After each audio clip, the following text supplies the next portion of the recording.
You walk into the room and something tilts.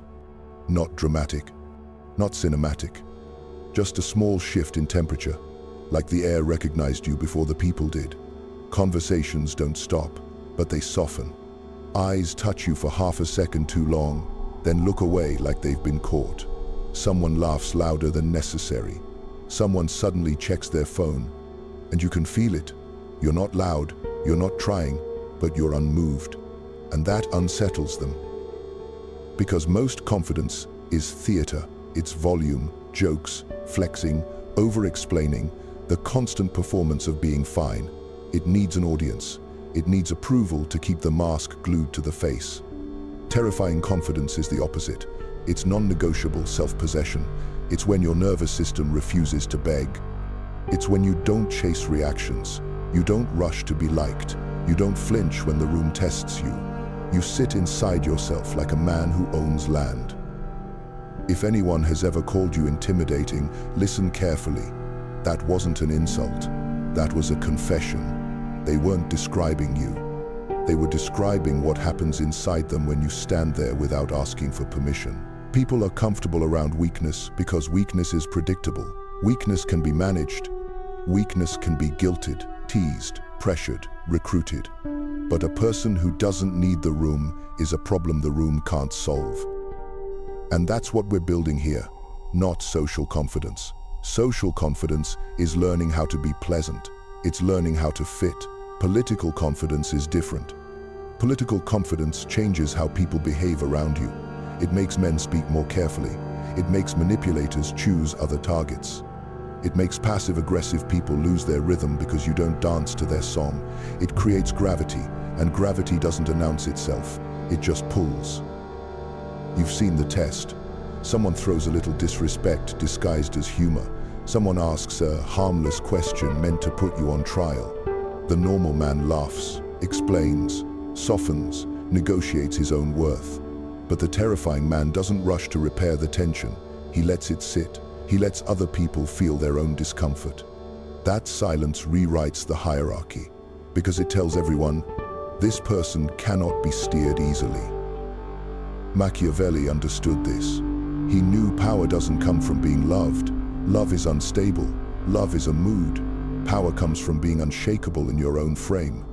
The prince who relies on applause becomes a puppet.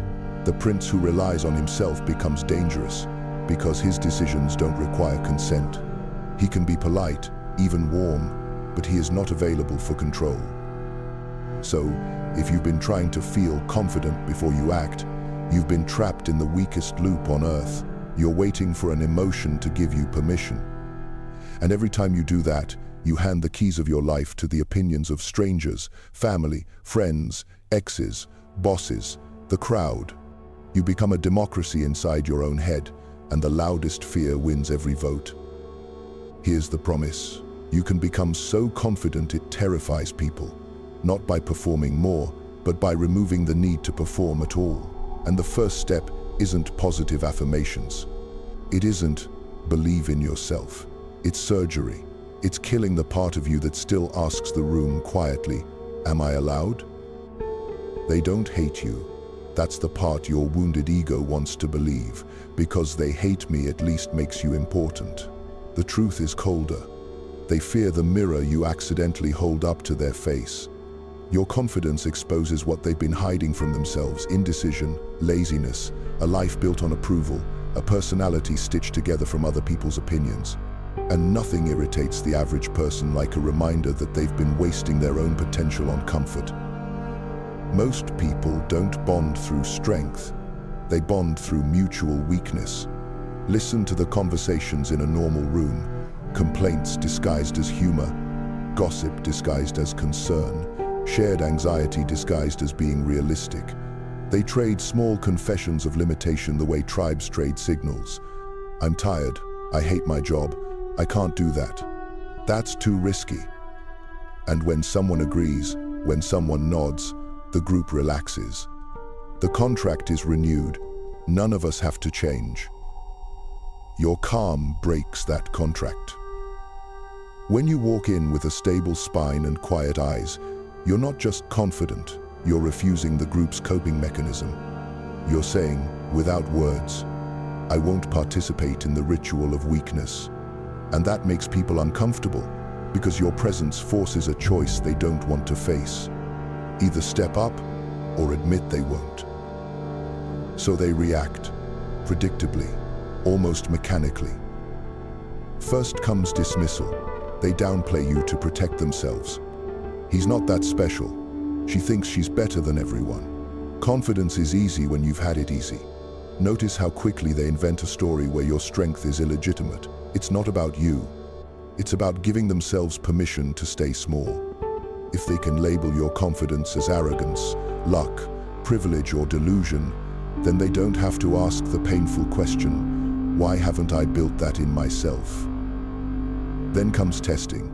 This is where it gets personal. They poke you to see if you're real. A little sarcasm, a joke at your expense, a passive-aggressive comment delivered with a smile, a sudden disagreement over something trivial. They're throwing pebbles at a wall to see if it cracks. Because if you crack, if you get defensive, if you over-explain, if you raise your voice, they can relax. You're just like them. You're manageable again. The room regains control. And if you don't crack, if you stay steady, the third reaction appears, smearing. This is the social weapon.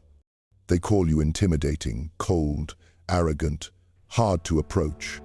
They recruit the group to interpret you as a threat because groups love a shared enemy. It bonds them. It gives their insecurity a target. At work, this looks like whispers about your attitude. In families, it's you've changed. In dating, it's you're emotionally unavailable. Sometimes it's true. Often, it's projection wearing a polite mask, a way to label your strength as a social defect so they can feel righteous. Machiavelli would not be surprised by any of this. He understood that people don't follow the nicest person in the room, they follow the person who seems unshakable. Niceness is a currency anyone can fake. Stability under pressure is rarer, and rarity creates status. But Machiavelli also knew the price. The more self-possessed you become, the more you threaten those who survive by influence and emotional control. Your calm removes their leverage. So if you want terrifying confidence, you have to accept a brutal trade. You will lose a certain kind of comfort, the comfort of being harmless, the comfort of being liked by default, the comfort of blending in so nobody tests you. In exchange, you gain power, the power of being difficult to manipulate, difficult to shame, difficult to move. And here's what they never warn you about. Once you take this path, the tests don't stop. They evolve. Next, you'll learn exactly what to do when the room tries to bait you into proving yourself, because the moment you defend, you descend immediately. The enemy isn't your lack of confidence. That's the lie that keeps you buying books, watching videos, and waiting for a feeling that never arrives. The real enemy is a disease most people don't even know they have. The permission disease, approval addiction, the reflex to look outward before you move inward. The habit of asking the room silently or loudly, is this okay? Am I allowed? Do you agree? Will you still like me if I do this? And before you blame yourself, understand, this was installed in you, programmed, conditioned. You didn't wake up one day and decide to become dependent. You were trained into it. Your family rewarded you when you were easy, when you were polite, when you were agreeable. Good boy, good girl. Love wasn't always love, it was a transaction. Behave and you'll be safe. Then school reinforced it. Raise your hand, wait your turn, don't be disruptive. Group projects, shared grades. The message was clear. Your survival depends on fitting into a system. Then you grew up into the greatest obedience machine ever created. Social media. You post, you wait, you refresh. You measure your worth in hearts and views like a lab rat waiting for the pellet. You start shaping your personality around what gets rewarded. That's not confidence. That's a performance contract. So now, even as an adult, you carry this invisible leash. You want to start something, and you ask your friends first. You want to set a boundary, and you soften it with a smile. You want to say no, and you add a paragraph of explanation like you're defending yourself in court. You want to be respected, and you negotiate like a beggar. If it's okay with you, I just feel like maybe we could. This is what nice becomes, a cage. Nice is not kindness. Kindness is strength with control. Nice is fear pretending to be morality. Nice is the desperate attempt to stay approved so you don't get abandoned. And it shows up in the ugliest ways. Over-explaining, apologizing for existing, laughing at disrespect so you don't create tension, agreeing to things you resent, tolerating people you silently hate because you'd rather suffer than be seen as difficult. Terrifying confidence begins when you realize something painful. You have been living like a citizen in your own mind, voting on every decision with people who don't even pay rent in your life. You let your mother's opinion sit on the throne, your ex's voice, your boss's tone, random strangers, the crowd, and you call that being considerate. It's not. It's being governable. Machiavelli's principle cuts through this like a blade. A wise ruler relies on what is within his control, not on what is in the control of others. That isn't just politics, that's psychology. If your self-worth rises and falls with other people's moods, you don't have confidence, you have a hostage situation.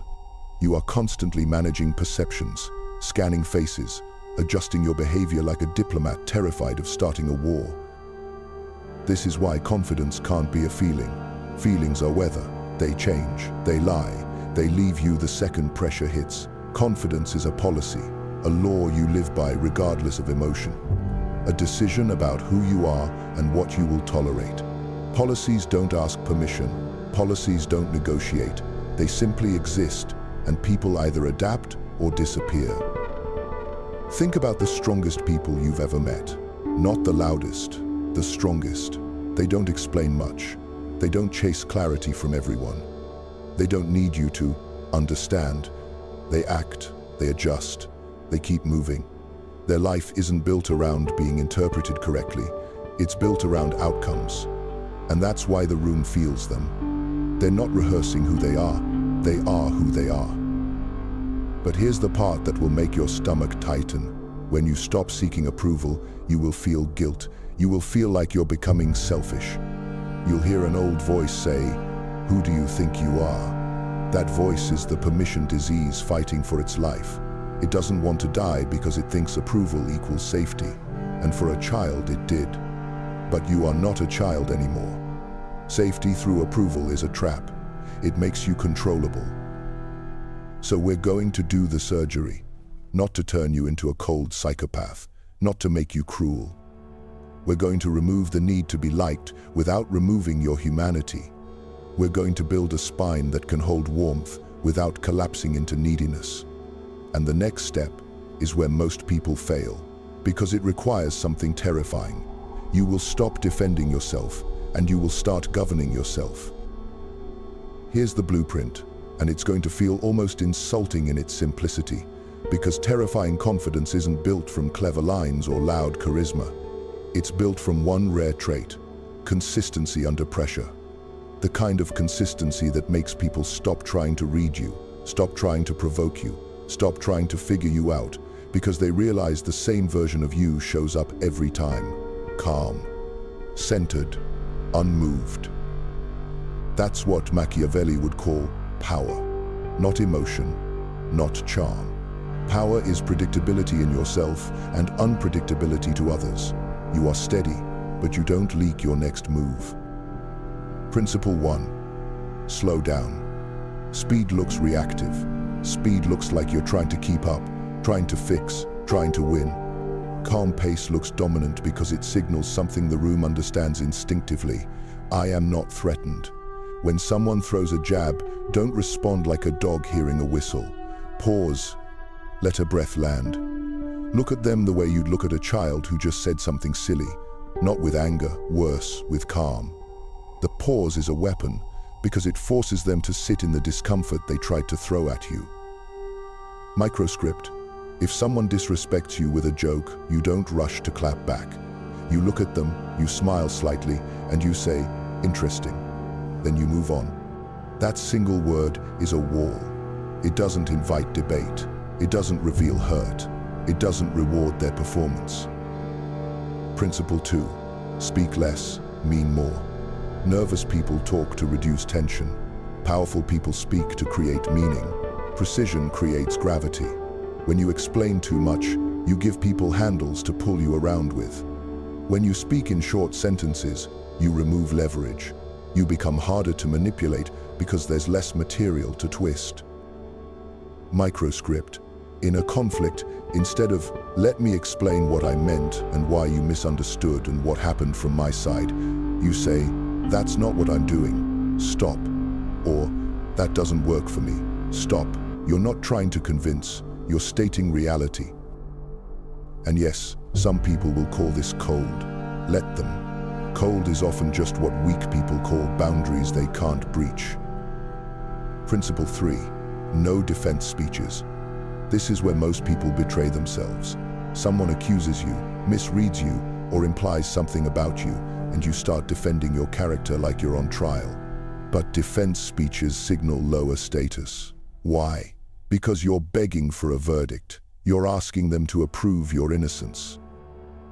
Machiavelli would remind you, the ruler does not argue with rumors. He manages outcomes. If the accusation is false and irrelevant, you don't wrestle it. You step over it. Microscript. You're entitled to your opinion. Or, if that's what you believe, okay. Then silence. The goal isn't to win the argument. The goal is to exit the trap without emotional fingerprints. Here's the secret. The more you try to prove you're not arrogant, the more you look insecure. The more you try to prove you're not guilty, the more you look guilty. Defense creates the impression that the accusation landed. So you don't swat every fly. You don't chase every misunderstanding. You let your behavior speak over time like a quiet verdict. Principle 4. Decide fast, adjust quietly. Leaders don't narrate doubt. They don't announce every internal debate. They choose, then they move. And if they adjust without drama. People who constantly explain their decision-making are trying to recruit others into approving it. That's permission disease, wearing a suit. Microscript. I've decided, or this is what I'm doing. No long preamble, no apology. If someone pushes, you repeat the policy once, then you exit. I hear you. Still my decision. The repetition is key. Repetition communicates stability. Stability communicates authority. Now let's apply this to passive aggression, the favorite weapon of weak people. They'll say something like, "Oh wow, you're really too busy for us now," with a smile. Most people laugh and scramble to prove they still care. You don't. This is what it means to be the rock, not the performer. The performer is constantly scanning the room, adjusting, trying to be received correctly. The rock doesn't need to be understood to be stable. It doesn't argue with waves. It doesn't take storms personally. It just remains, and the world learns to move around it. But understand, this is only the external layer. These behaviors work for a while, but if they're not backed by something deeper, you'll crack the moment pressure hits your private life. The next phase is the one most men avoid, because it's not about what you say in the room. It's about what you become when no one is watching. Internal authority. The kind that makes external confirmation irrelevant. Here's what nobody admits out loud. The terrifying person isn't terrifying because of what they say. They're terrifying because they're not negotiating with themselves in public.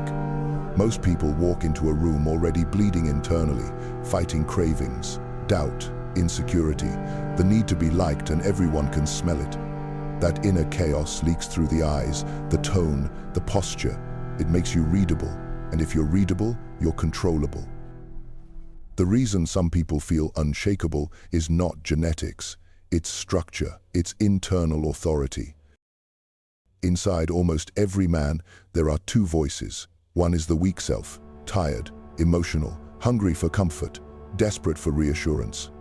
The other is the commander, calm, disciplined, future-oriented, able to delay pleasure, able to endure tension without collapsing. Most men let the weak self run the government. They wake up and negotiate with the alarm clock. They negotiate with the gym. They negotiate with the work. I'll do it later. I deserve a break. I don't feel like it. And that sounds harmless until you realize what it's teaching your nervous system every single day. You cannot rely on yourself. And if you can't rely on yourself, you will always seek someone else to lean on. Approval becomes your crutch. Validation becomes your medicine. You start hunting for confidence the way a beggar hunts for coins. But confidence can't be gifted. It can only be earned. It's the residue of evidence. Proof stacked over time that when you say you'll do something, you do it. That you are a man of law, not mood. This is why terrifying confidence doesn't begin in the mirror. It begins in the morning. Discipline rituals are not self-improvement. They are sovereignty training. You pick a few non-negotiables and you obey them like they're law. Wake-up time, training, deep work, food discipline, sleep discipline, a daily review, not because you're trying to be a robot, but because you're building a spine. Every time you keep a promise to yourself, you place another brick in the foundation of internal authority. Every time you break it, you teach your subconscious that your words mean nothing. And when your own words mean nothing to you, why would anyone else take you seriously? Deep work is where the commander is forged. Not busy work, not I was productive theater. Real focused effort when your brain begs for escape. Phone off, door closed, single task. The weak self will scream for distractions. Scrolling, snacks, messages, entertainment. The commander doesn't argue with the scream. He doesn't negotiate. He returns to the task. Again and again. That repetition is how your mind learns who's in charge. Physical training matters for the same reason. It's not vanity. It's a daily rehearsal of discomfort. You put your body under load and you stay calm inside the burn. You learn to breathe while things hurt. And that skill transfers. When someone tries to provoke you socially, it feels like a light weight. When life punches you, you don't panic as quickly because your nervous system has been trained to endure pressure without flinching. This is the part most people don't want. You have to practice discomfort on purpose. Cold showers, hard conversations, saying no without a paragraph, doing the work when you don't feel like it, sitting in silence without reaching for noise. These aren't trends, they're drills. They teach you that you can survive your own feelings without being ruled by them. Machiavelli understood the danger of inner instability. A prince who appears inconsistent invites attack. People test the unstable ruler. They push boundaries, they whisper, they plot. Not because they're evil, but because nature punishes weakness. The same law applies to your life. If you are inconsistent, people will test you. If you are emotionally volatile, they will probe for leverage. But if you become internally governed, if your mood is no longer the steering wheel, you become difficult to attack. You stop broadcasting openings. And here's the paradox that changes everything. Once you stop abandoning yourself, you stop fearing abandonment from others. Because when you know you can rely on yourself, the threat of being disliked loses its teeth. The threat of being alone becomes tolerable. You stop begging the room to hold you up because you finally built something inside that can stand on its own. Next, we're going to deal with the price of this. Because the moment you become internally stable, the world reacts. People will test you harder. They'll try to shake you just to prove to themselves you're human. And if you don't know what those tests look like, you'll mistake them for random conflict when it's actually a predictable response to your rising power. The moment you become steady, people don't applaud, they investigate. Because your calm is not neutral to them, it's a threat to the way they've been controlling the room. When you stop reacting on command, the social order shifts, and insecure people feel that shift like an alarm in their chest. So they test you, not always consciously, but predictably, like gravity. The higher you rise, the more hands reach out, not to help, but to check if you're still pullable. These tests show up everywhere. At work, it's the co-worker who gets concerned about your tone the moment you stop over-explaining. In dating, it's the sulk when you don't reply instantly. In families, It's the teasing that turns into a lecture when you don't laugh along. Different stage, same play. They want the old version of you back, because the old version was easy to steer. The first test is guilt. They'll act wounded by your boundaries. So you're too good for us now. Wow, must be nice to not care. The goal isn't conversation, it's a hook in your conscience. If you bite, you'll start explaining and overgiving, and they regain leverage. Your response is calm and short. No, I'm just unavailable. Or, I'm choosing differently. Then, you stop. No sermon, no apology tour. If they push again, repeat the same line. Consistency is the wall. The second test is sarcasm and humbling jokes. They'll tease your ambition, your discipline, your new standards. Look at Mr. Serious. Who do you think you are? They're checking if your confidence is real or if it collapses into defensiveness. Don't argue. Don't perform strength. Let the joke die in your silence. A simple, all right, or noted, and a topic change is enough. If you want a blade, use, I'm good with my choices. Say it once, leave it there. The third test is provocation. Sudden arguments, random accusations, little confrontations that appear out of nowhere.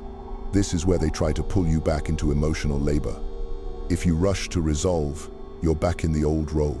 Your move is delay. I'll respond later, not doing this right now, and then you don't. The delay breaks the addiction to immediate reaction. It tells your nervous system, and theirs, that you are not a button. Calm distance is a reset. Then comes passive-aggressive punishment. Cold shoulders, withholding affection, disappearing and reappearing. The message is, comply or lose connection. This works on people who fear abandonment. Your move is selective access. You don't chase, you don't beg, you continue your life at the same pace. If they return, you don't reward the tantrum with extra warmth. You treat them normally, but you remember the pattern.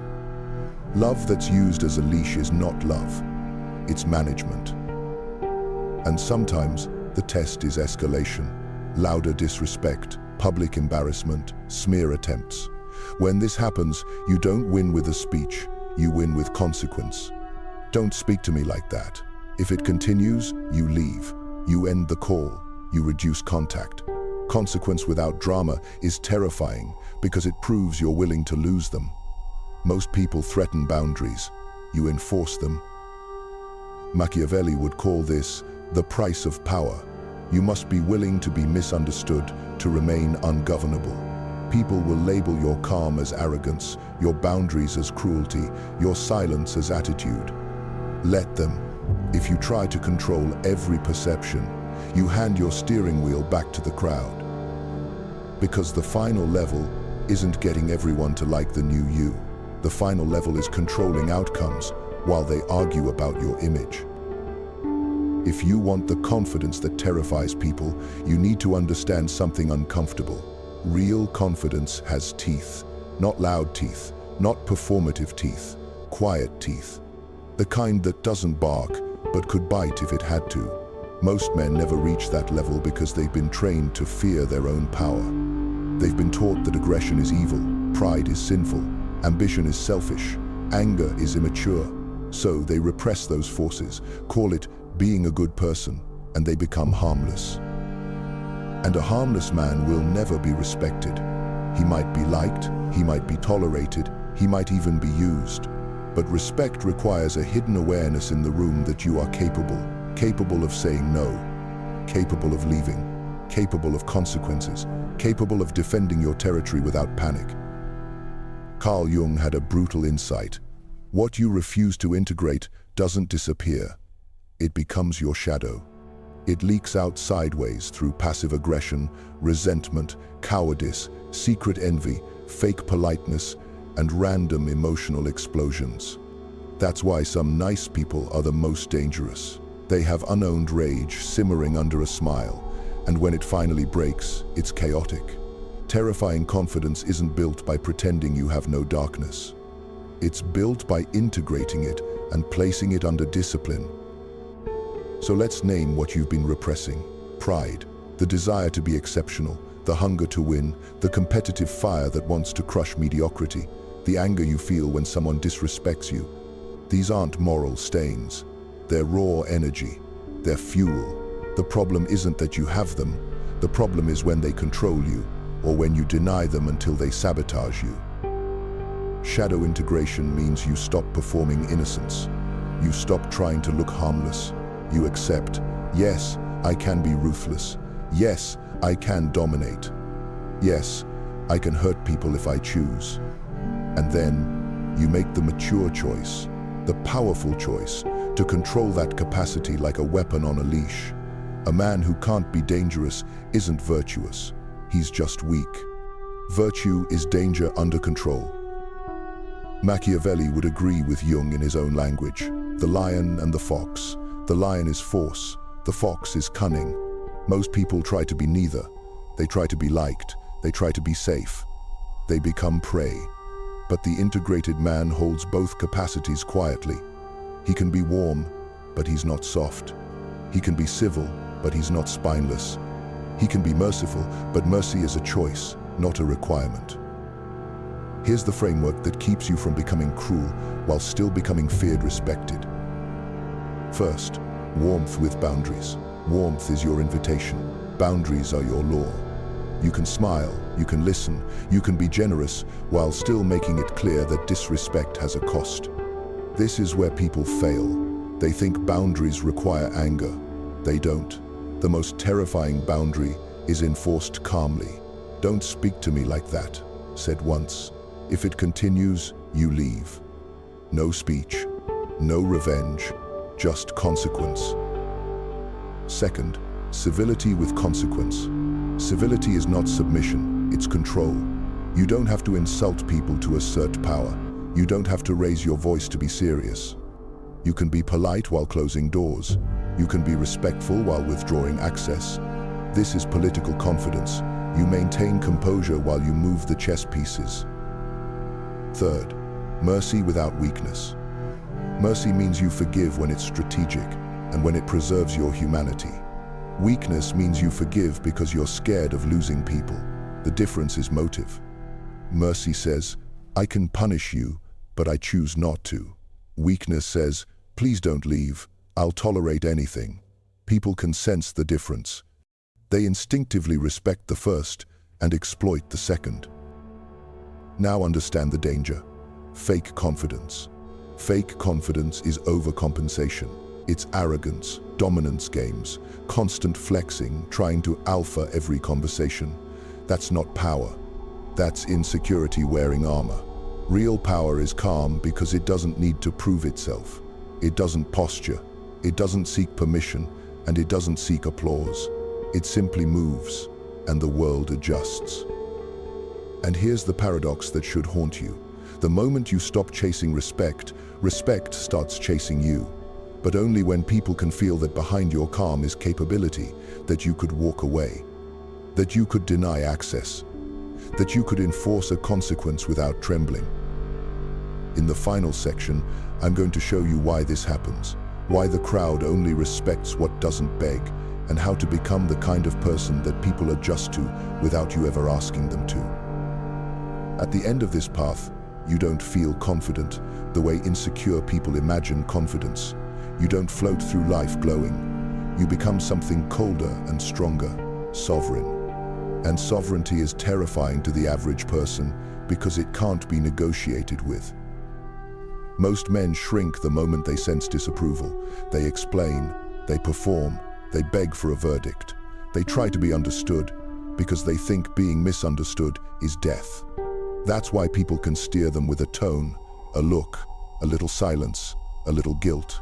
Reliance makes you controllable. If you need the room owns you. Machiavelli would call that a fatal weakness in a prince. A ruler who requires love can be threatened with withdrawal. A ruler who requires approval can be managed by rumor. But a ruler who relies on his own frame becomes immune because there is nothing external to pull. No leash, no button, no handle. And that's what final confidence really is. The ability to be alone without shrinking. Not lonely, not bitter, just complete. You can sit in silence and still feel whole. You can lose people and still keep your spine. You can be misread and not rush to correct it. You can be disliked and still sleep like a man who knows his own value. This is the final shift. You stop explaining yourself to people committed to misunderstanding you. You stop proving your worth to people who benefit from doubting it. You stop seeking approval from crowds that change their morals every season. You act from policy, not from mood. You choose your standards, enforce them, and let reality do the persuading. And something strange happens when you live like this. People adjust, not because you demanded respect, not because you played dominance games, but because you became immovable. Weak people move toward what they can control. Strong people move toward what is stable.